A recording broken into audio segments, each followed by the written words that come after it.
Today is being dubbed the Black Friday for booze. It is December. A lot of people overindulging in alcohol at the moment. Is that okay? Georgia Foster is the author of The Drink Less Mind. She's here in the studio with me. And Pete Brown is a beer expert and writer who's in our central London studio. I'll come to you first, Pete. Is it okay to indulge in December and drink all this alcohol as much as we want? I think so if you do it in the right way, and also obviously because it is just December, it is just the Christmas period. I think if anyone overindulged all year round, they're going to end up in problems, and they probably have a problem which isn't drink, it's something deeper than that.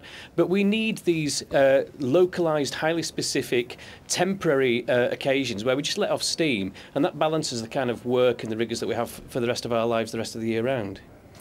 Georgia, it's just letting off steam. Is it okay to consume the amount of alcohol we do in the run-up to Christmas? I think it's a bit of a naughty time for many people. I think they think that actually, generally I'm quite good sometimes, but you know, when it comes to Christmas time, I can overindulge. And sometimes that can be a little bit tricky, because I think what was underpinning what Pete was saying is that what I am concerned about is why people drink a lot at Christmas time, and it has a lot to do with social anxiety, family issues and things like that. So I think that if we could separate the concerning drinking and the fun drinking is great, but sometimes it just creeps up a little bit too much and is concerning. Pete, some of the causes there for overindulging at Christmas, cause for concern, or is it just a bit of fun? As George said, I think you have to separate the two. For some people, they drink because they have deeper underlying problems, and those are problems that I don't think we actually spend enough time looking at. We just blame drink, which is the symptom rather than the cause of those problems. For the vast majority of people, the reason they drink a little bit too much is because they want to let off steam and because they want to be happy, and they don't do it the rest of the year round. If you wake up with a hangover, it's fine. You sleep it off. It's the holiday. You haven't got to go to work in the morning, and it does us actually some psychological good. It allows us to kind of get a little bit freer and allows us just to kind of relax a little bit. And there are positive effects of drinking alcohol as well as the negative effects if you drink too much. Yeah, positive effects. But Georgia, there's negative effects the next day. A lot of people are going to go out tonight. It's been said that, you know, twice as much alcohol is sold tonight than on New Year's Eve, all these office parties. So how do people survive this Black Friday of booze? What's the advice, do you think, for people who might be watching in the office now, getting ready to change their party frocks and get out on the town?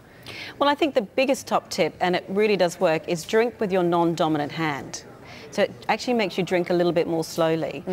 Don't be coerced into heavy drinking if it really isn't your style, because if you wake up with a hangover the next day, you know, sometimes people get quite depressed and negative and anxious and fearful, and then the drink cycle, I need to have another drink to feel better, kicks in. And that's the sort of cycle that I treat. And I think what's important is it is about fun. And yeah, okay, people, I believe hangovers are acceptable, but when they're a bit too regular, it's a bit concerning. But what is interesting over the Christmas and New Year period is when you're drinking more than you normally do, your tolerance goes up. And that is where you need to be mindful in January. And a lot of people seem to be signing up for dry January now. I think it's great to rest your liver. I think it's a brilliant idea.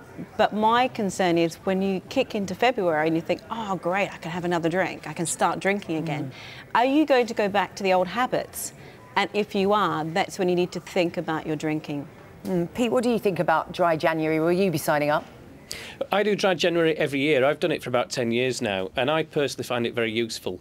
By the time Christmas is over and New Year is over, I actually welcome a period without drinking. And every year when I take a holiday from drinking and I find that I don't have any withdrawal symptoms, that I don't really miss it, that I can cope perfectly well without drinking, it resets my sort of habits. And I find that when February comes around, I find myself, having been off drink for a month, I'm drinking less than I was before I took that break. So I think it's a very useful thing to do. But that's for me. I drink a lot because of my job. Other people who drink moderately all year round, I don't think perhaps that they need to take the same break. But personally, I find it very useful, yeah.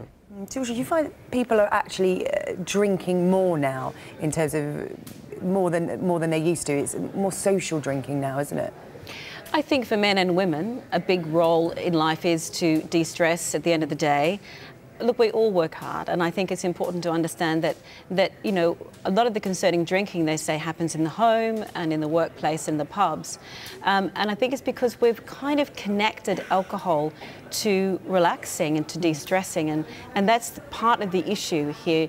If you're drinking to relieve some sort of emotional experience, then that can be, you know, a concern and needs to be looked at.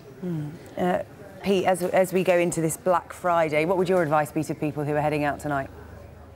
I think just not to be swept away by the pressures of people around you. Just drink comfortably at your own pace, and just make sure that you're staying on the right side of it being a pleasant experience. For most people, it really is. People do have a fantastic experience tonight, and there is an element of class and knowing how to drink properly. Samuel Johnson said, "A man who exposes himself when drinking has not the art of getting drunk." And I think most people who drink, they laugh more, they sing. They think they're better looking and more interesting and more attractive around, as are the people around them. And it's a temporary thing. And if you just kind of go with the flow, I think it's fine. But you know, if you are finding yourself stressed or find yourself unhappy, then just to kind of take a little bit of time out, get a glass of water for the next drink, and just slow down a little bit. Okay, sound advice. We'll leave it there. Enjoy tonight if you are heading out for a drink. Pete Brown and Georgia Foster, thank you for joining us here on Sky News. Thank you.